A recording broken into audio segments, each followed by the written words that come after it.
Hey guys, welcome to our channel. In today's video is we're gonna learn about how to buy multiple items from same seller on eBay.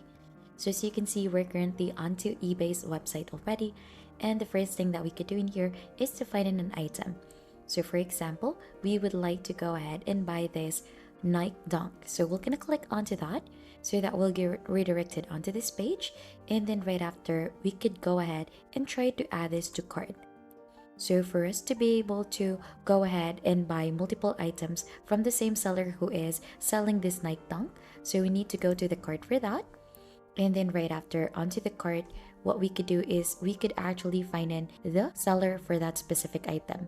So we're gonna go ahead and click onto that username in here, and then we'll get redirected onto its shop. So we're gonna do the same thing in here. So for example, this Funko Pop, we're gonna go ahead and add to cart this already, so that right after, once we go ahead and try to check out this onto our checkout page, you should be able to see multiple items onto the same seller.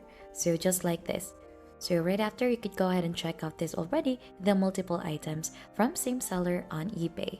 And if you think this has been helpful to you, don't forget to hit the like, subscribe, and we'll see you on to our next video.